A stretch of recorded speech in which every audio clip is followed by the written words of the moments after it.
Ms. Smith, the thing is, your theft convictions they start back in, it looks like 2007, and you've got a full page of misdemeanor. What went on with you and that officer is ridiculous. Obviously, I don't know that you deserve a probation at all with your criminal history.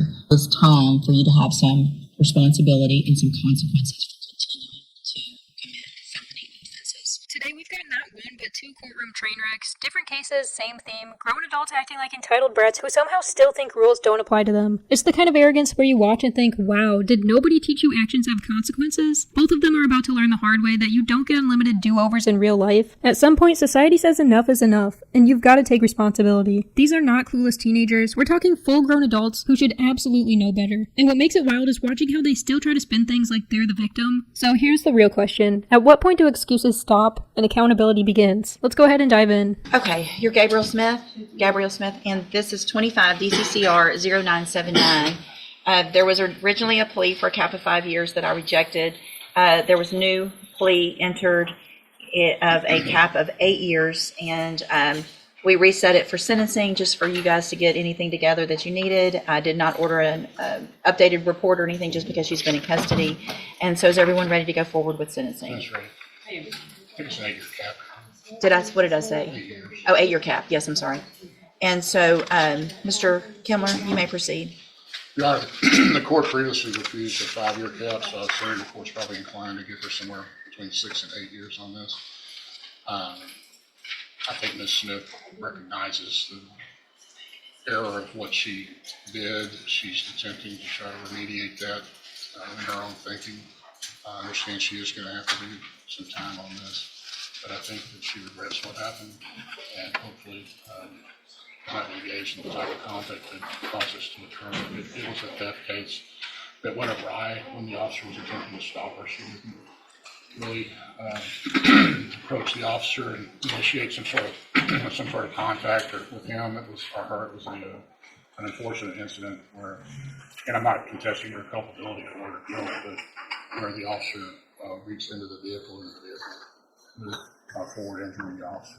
So obviously, if the court repeats 5, the court's inclined because of her criminal history to go to 6 to 8. We would just argue for 6 if they have any sort of special criminal history. I apologize for the situation that went on, and I wish that anybody that was involved in the case would see that I'm really serious and whatever you give me, I thank you for that. Okay, thank you. Ms. Martino? Judge, I think 8 is probably still too low based on the criminal history, but I would agree with Mr. Kimler that the underlying nature of the offense started out as a simple shoplifting case. It obviously went well awry. She could have injured the officer even more so. That being said, in combination with her criminal history, it's not simply just a shoplifting case, and I think she deserves, at the very least, a full age.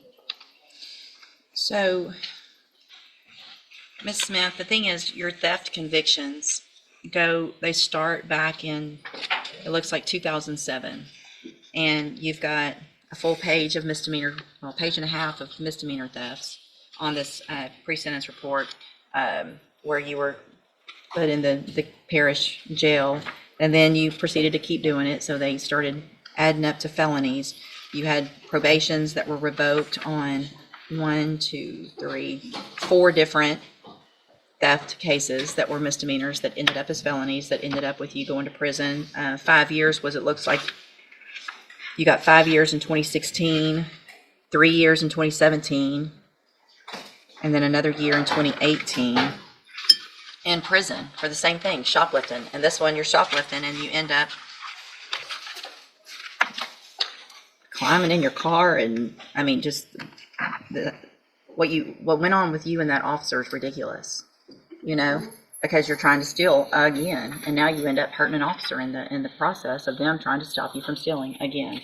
I'm going to find that you entered your plea of guilty freely and voluntarily. find sufficient evidence to find you guilty, and in cause number 23, DCCR 1034, finds you guilty of robbery, sentence you to a term of 8 years in the Institutional Division of the Texas Department of Corrections. Remorse? Please. If she had any real remorse, she wouldn't have a rap sheet stretching back to 2007 like it's some kind of greatest hits collection. This isn't a mistake, it's a lifestyle. Every time she stole, she knew exactly what she was risking. Arrest, conviction, prison. But she did it anyways because she thought she could keep slipping through the cracks. And now she wants pity? No. At this point, she's been in and out of prison so many times it's basically her second address. You can almost imagine the intake staff greeting her like, "Welcome back, same bed as last time." That's not rehabilitation, that's routine. The judge giving her 8 years wasn't harsh, that was overdue. And honestly, it's the only shot she has at actually feeling the weight of her actions, because if she walks another light slap on the wrist, she'll be back before the ink's dry on the paperwork. This wasn't unfair, it was earned. You do receive credit on that sentence for any time that you've been in custody that the law gives you the right to receive.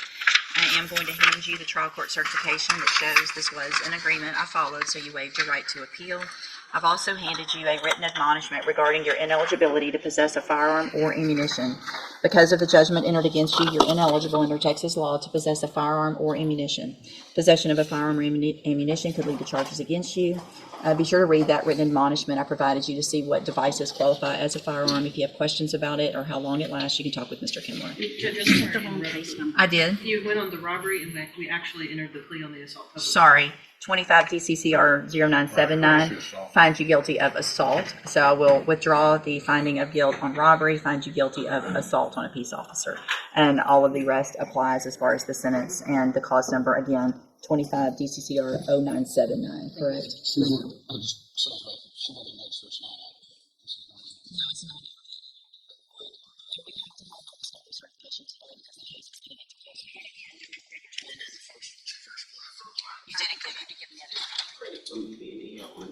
Yes, all the credit that you were in, any time that you were on this case and there was a hold on you or you were in our custody, you get credit.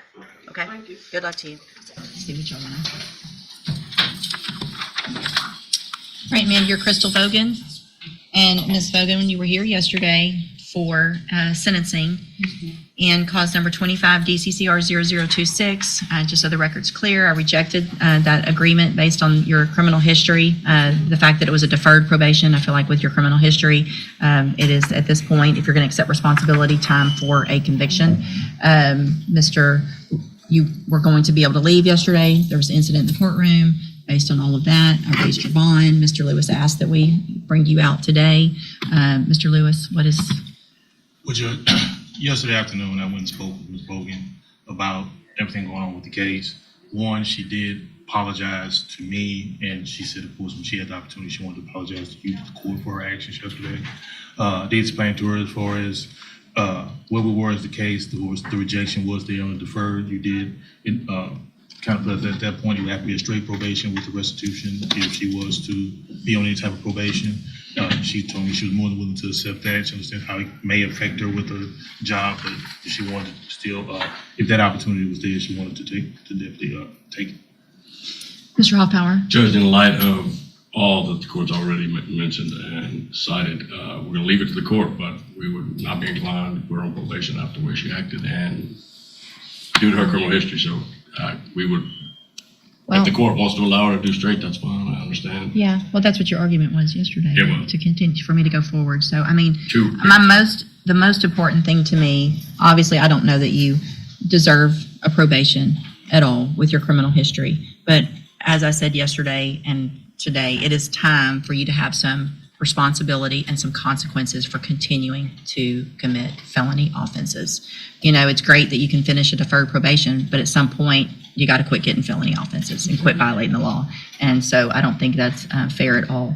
So what I can do, Court doesn't work like a playground where you throw a tantrum, say sorry, and everything resets. You don't get to mistreat people, ignore the law, and then expect a clean slate just because you mumbled an apology the next day. That's not accountability, that's manipulation. Actions carry weight, and pretending they don't just makes the punishment hit harder when it finally does come down. What this defendant needs is time, not sympathy. Time to sit, reflect, and understand that choices come with real-world costs. And no judge worth the robe is going to fall for the oops, my bad routine when there's a pattern staring them right in the face. At the end of the day, sorry only works if you stop repeating the same behavior. Otherwise, it's just noise. Honestly, this is one of those moments where the system has to draw a line in the sand, and I hope the judge doesn't go soft here because letting her off easy would just guarantee we're right back in the same courtroom again.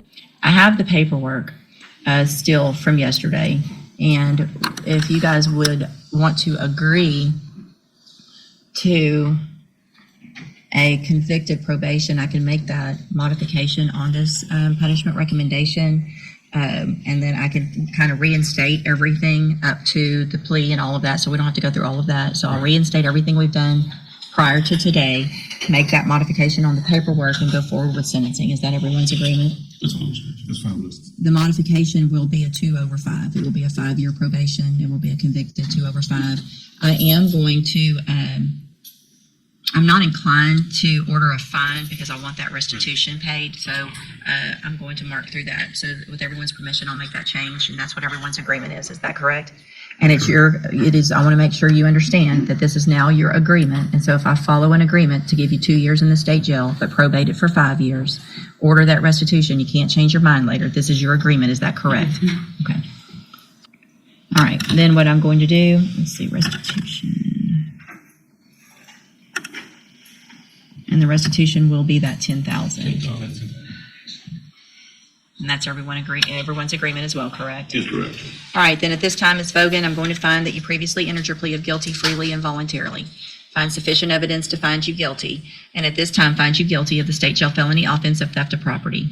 Sentence you in accordance with your new agreement to a term of 2 years in the state jail prison, but I'm going to probate that. You'll be on probation for 5 years.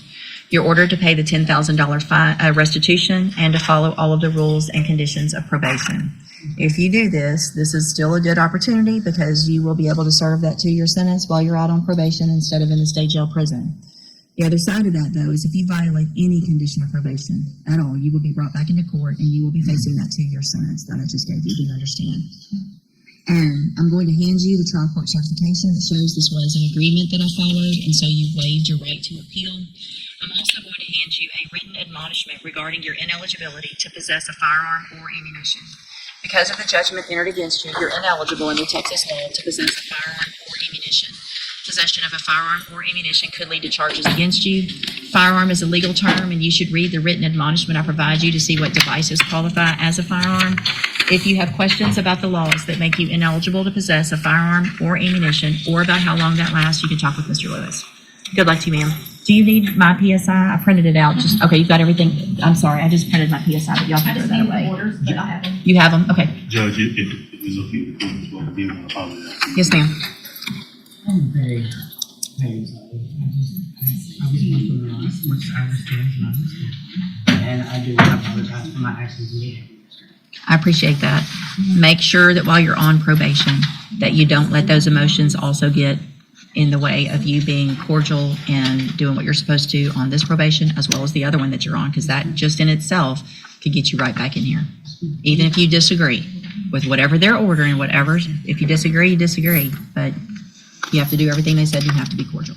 Thank you for your apology. You can go back with the bailiff. And there you have it, 2 prime examples of how far people will push their luck before the hammer finally drops. Both of these defendants had chance after chance, yet kept choosing the same path until the system finally said enough. That's what makes these cases so important. They show that accountability doesn't disappear just because you keep dodging it for a while. The judge in both situations did exactly what needed to be done. No sugarcoating, no sympathy, or recycled excuses. Honestly, I think society gets weaker when repeat offenders keep getting endless second chances. At some point, justice has to stop being patient. So here's the real question. Do you think the system gave them too many lifelines before finally pulling the plug? Should they have been locked up years earlier? Or was it right to wait this long? And do you believe time behind bars will actually change them? Or will they just walk out and repeat the cycle? Thank you so much for watching. Don't forget to like and subscribe, and I'll catch you in the next one.